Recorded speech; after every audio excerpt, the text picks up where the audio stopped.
Okay, I think we are live. Well, not live, but we are here. Hi, Dan. Nice to have you here. Hi, Moitza. Hi, everyone. I'm joined by Idan Meir today, and we're going to be discussing or chatting about conscious living and conscious dance, because Idan is a conscious dance teacher, and I'm really excited to dive into this exciting topic. Hi, Dan. Welcome again. Hi, Moitza. So lovely to have you here. So first of all, I just love the sound of conscious living and conscious dance. Conscious living is something I aspire to as well, but I would love to hear what is it for you? How do you think of or define, if you will, conscious living? And how did you kind of get into conscious dance? Maybe first the conscious living, yeah. Oh, that's a great question. Thank you for asking. I think I started with the body. I started with dancing. And I realized that when I'm dancing, I'm becoming in contact with some deeper, I would call it entities or voices of me, which I could play around and choose which voice do I want to listen to and follow and which I prefer not to. And the dance immediately brought me into consciousness, into awareness of myself, and to learning who am I. And it was very spontaneous. It was without any guidance. It was not knowing what I was doing.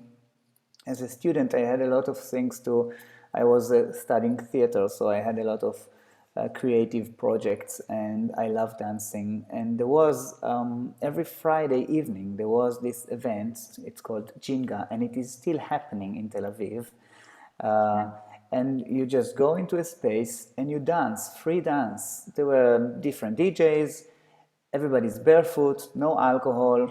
So it was just for people who want to express themselves and to dance and to connect to others.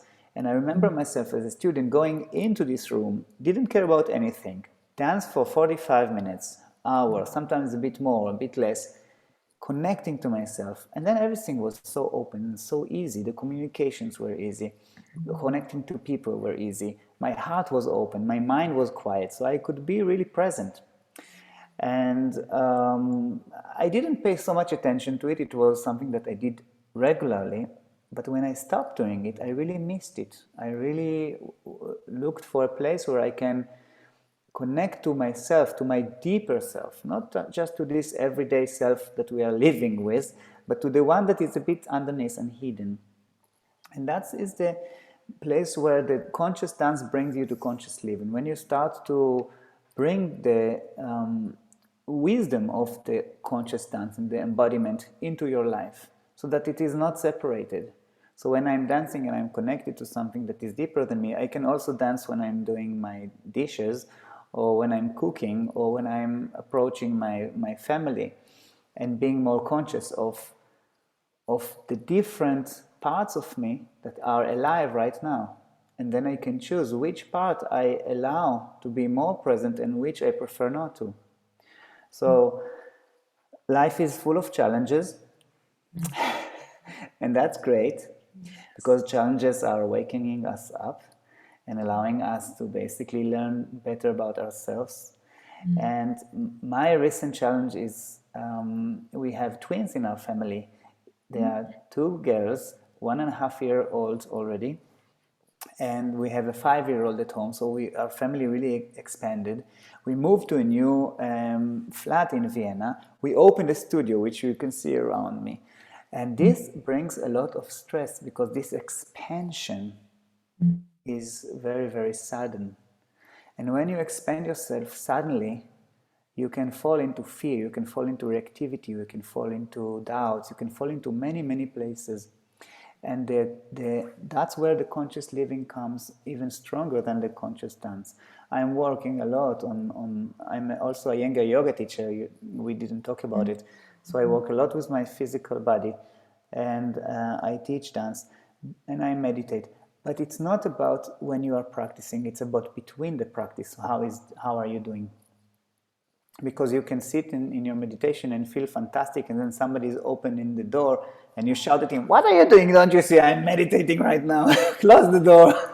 And then this person is closing the door. Maybe it's my 5-year-old son, and I realize, what is going on? What am I doing? What is this meditation about?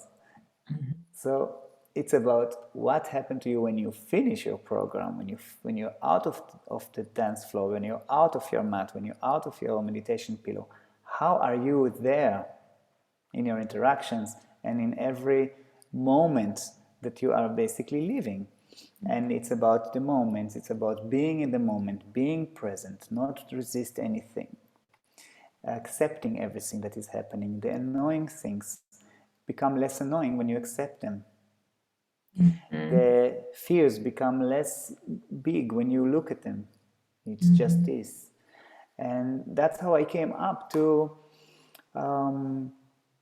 practice it in my everyday life, and just to become a better parent, to become a better partner, to become a better teacher, and to become better for myself as well. So that's where the conscious living and the conscious practice, movement, yoga, meditation, dance, whatever, is coming together. So beautiful. I love that. And actually, there's a lot of overlap in how we see things. So it's interesting, especially with when you mentioned the voices, right? And being aware of more, so it gives you a choice of what you want to bring in and what not. And that's freedom. Freedom is about this. I'm coming from a theater background, and I used a lot of theater of the oppressed from Augusto Boal. And in Theatre of the Oppressed, there was a very, very specific part that I loved. And at some point, I focused only on it, which is the Rainbow of Desires. And the Rainbow of Desires is basically bringing to life all these voices that you have in your head. Boal called it the cops in the head. Not cops, but cops, the police cops. But I have also, and I practiced it. For 7 years, I had a few theater groups that we worked with this. The first one was an Israeli and Palestinian group where we looked at the really, really heavy, deep, big narratives of two nations in a conflict. And then I moved to Ireland and I lived there for 4.5 years. And then I worked a lot with post-conflict situations. So I moved from a conflict situation to a post-conflict situation in Northern Ireland and Ireland on the border of the north west of Ireland. And I always felt that I missed something, because you cannot divide the world to oppressors and oppressed. There is much more complexity there, and simplicity as well. And that's where I realized, and I always worked a lot with movement, always work from the body. And then I realized, okay, I want to add something to my work. And I started to study the open flow. I did a training with Open Flow International. I went on a journey for 3.5, 4 years exploring this practice. And it took me over so hard that I left the theater away. And I'm now doing only this. But the theater, the tools from the theater are always there at the background. So I'm always looking for where can I also add this flavor into the work. So I believe also that playfulness is very important, and not taking things too serious, and not being too serious about being conscious all the time. And allowing ourselves with compassion to fall out of consciousness and then to come back to consciousness, because we are humans, and we're not only beings. and that's where basically we have more compassion to ourselves when we fail, when we react, when we are not happy with this. Okay, so we learn, we come back to it again, and we try again. And we try again. Yeah, that's another place for that self-acceptance, right? That you mentioned before. Accepting things is kind of, it wasn't your words, but how I often put it, when we accept things, it kind of releases, like it diffuses. As long as we resist, there's this tension, right? It's almost like, it's tension. And then if you let go, there's nothing to It's not about, it's not. I don't like being tired, for example. I like to be always vital and full of energy. And with kids, when you have 3 kids, 2 babies, you face tiredness every day. And I realized that the moment I surrender to tiredness, I don't resist it, I allow myself to be tired, I'm not tired anymore. It's like a magic. I just like, for a moment, I just drop it. Because it's a lot about what I say about the tiredness, the story behind the tiredness, and where is it coming from? I don't know. Maybe there is a voice from my mom, which I love, that says to me, "Why are you looking like this? What are you tired? What did you do the whole day? Something like this." I don't know. But then you have already idea about tiredness, and why is it so bad to be tired? Tiredness is part of life. So you accept it, you surrender to it, you don't judge it anymore, and then tiredness is not a story, it's not a big deal, it's just a sensation.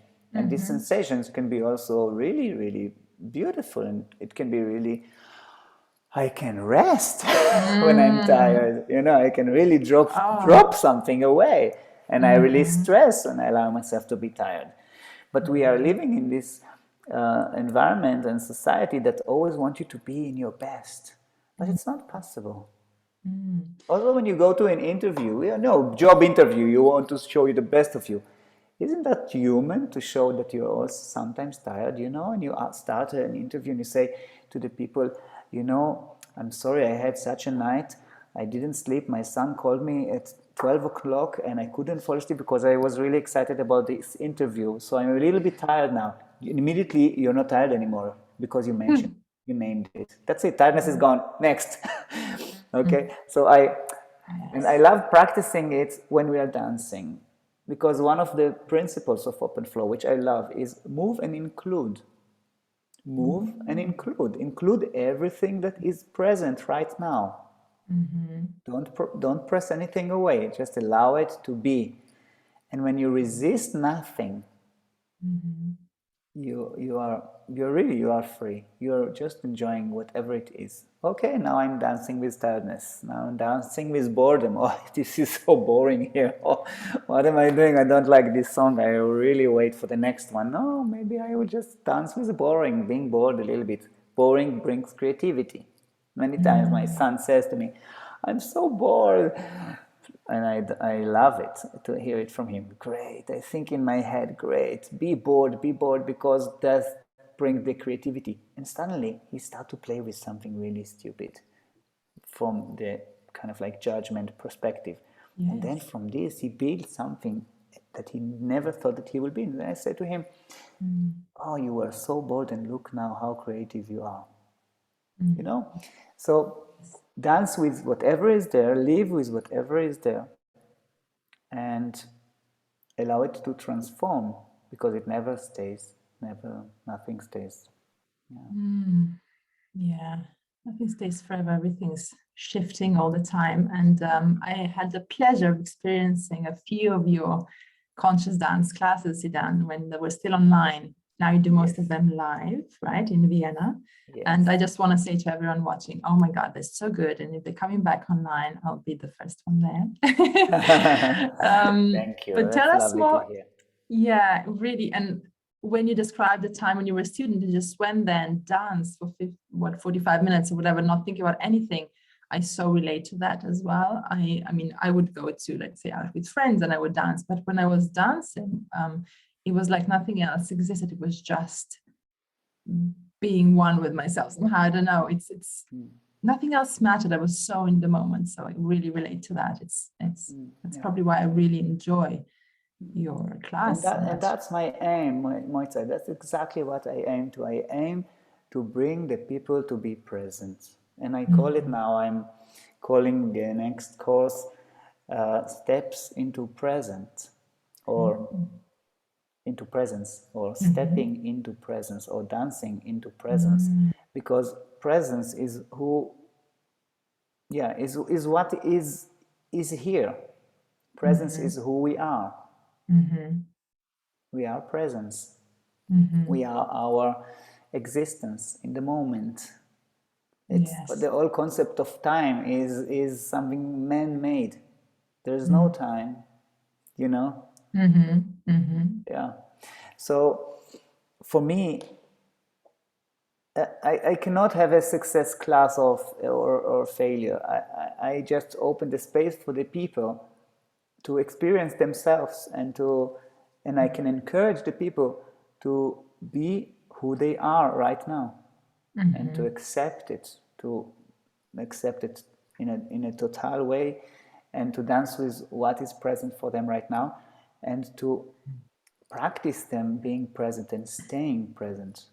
And there's a lot of layers to it. So being present is means on a physical level that you feel your body, that you really have the sensations of your body, and you can see. You have your eye perspectives. You see, but you see in a way that there is no judgments coming between. So, and it's a big practice to see life without judgments, because everything we see, we immediately start to tag it with whatever we were already brought into this world, from language, from whatever. So when we dance, we practice just observing. Now I'm looking at beautiful grass that is outside of our window, and I already said grass. But if I don't say grass, because we call it grass, but this is a phenomena, something coming from the ground. Yeah, ground is also a phenomena. So I start to realize that my mind is always telling me. But if I don't want my mind to tell me, then I just witness, I just observe. I'm very, very pure when I'm like this, like a child, very naive. I don't know, I just explore. So the eyes perceptions and the ears, what I'm listening to. I work with music, of course. It's not of course, but I work with music. And the music takes you on a journey, on a physical journey, on emotional journey, and then also a little bit towards the mind, to be as as I can describe it, above your thinking level. Not to be, not that you've been thought by your thoughts, but you Yes. are aware of thinking is happening right now. And while I am aware to it, I'm a bit more free because I can choose if to listen to this voice in my head or not. They are not so important in general, what is in the head. And then there Yes. is a moment that there is no thinking, and then you basically expand this moment. You expand this moment. So we work with the body, with the emotional body, we work with the mind, and we also work with our soul. What is the soul? The soul is our unique expression in this world. Yeah? Whatever we want to bring into form in this world, whatever we want to manifest in this world. So I call it conscious awareness dance practice, or conscious awareness meditation, movement, dance practice, and manifestation. Because when we are in deep rooted in consciousness and in conscious awareness, then we are manifesting our life towards a different place. We are transforming our life just by this action. So the next level is the spirit. Open floor, we call it spirit. It doesn't matter how you call it. You can call it God. You can call it your deep I, your consciousness, or whatever. But it is the level of conscious awareness where I am aware that I am aware. I am aware that I am aware. So I'm in this place of complete silence, maybe, or stillness, and I'm just enjoying being one with whatever is present right now, the environment, the people in the room that are dancing with me or practicing yoga with me, or at the end of a yoga session when you are lying in shavasana, you are just one with whatever is present right now, with your body, with your mind, with your soul. And this is a beautiful sensation that you sometimes want to bring also when you're out of the dance floor. You're going back home and you see the world is different, and the world didn't change. The world is the same, but you changed. And when you change, you do change also the world, because that's the way it is. How do I know it? Because I change. If I changed, then the world changed. Exactly. you impact other people differently. You give different energy into the world. You are motivated, if you will, to take different actions. And oh, I love so much of what you said, Idan, really. From early on, when you were talking about conflict and how, accepting more, I really, I feel like we could go on for hours. I have so much to say, but I know that we're a little bit constrained with time today. And I'm so grateful for everything that you shared. It was absolutely beautiful.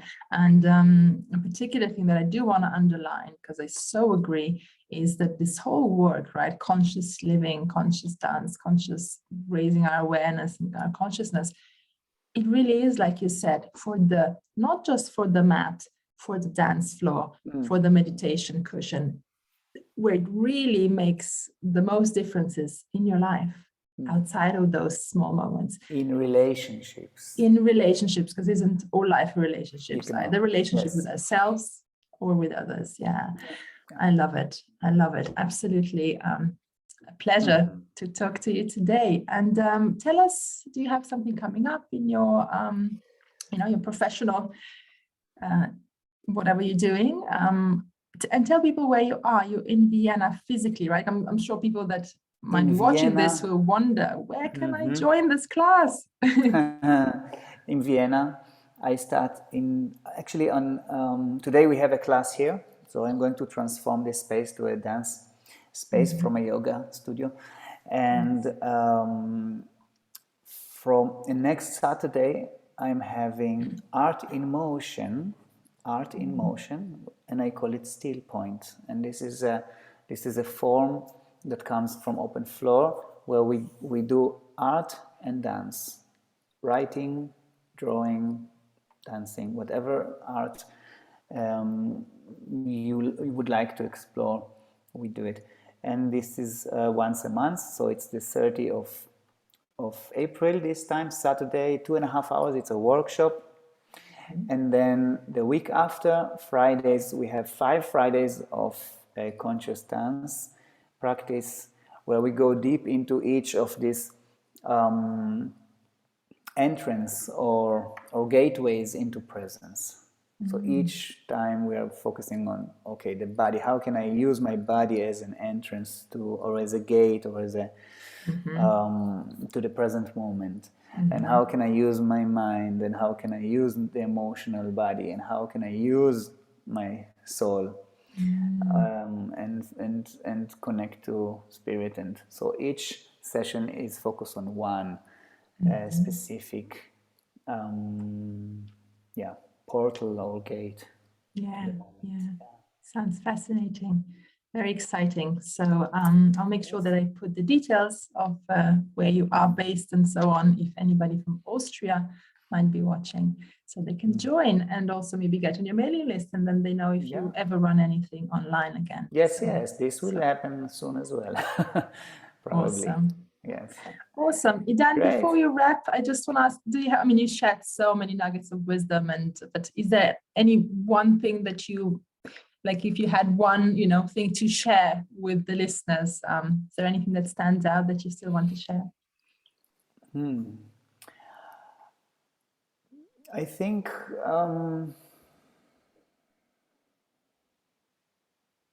I think being present and being conscious should be everybody's journey in this life. And bringing more of the being aspect of us than the human, more of the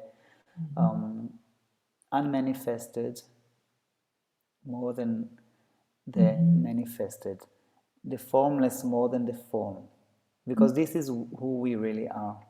We are not our skin and our bodies and our thoughts. We are much deeper than that, and I think this should come more out than through what we have, through our beautiful bodies and through our great minds. But more important than what we achieve on the form level is how we basically do what we choose to do in this world, in which level of consciousness we act. Yeah. So consciousness is a life journey, and I hope that many people will take on this journey, because then the world will be changed. Yeah, so this is my... Agreed. If only we could get everyone on board, we would have a transformed world. Yeah. Hopefully someday we can witness that, or from another plane, we might be looking down and say, yay, they did it.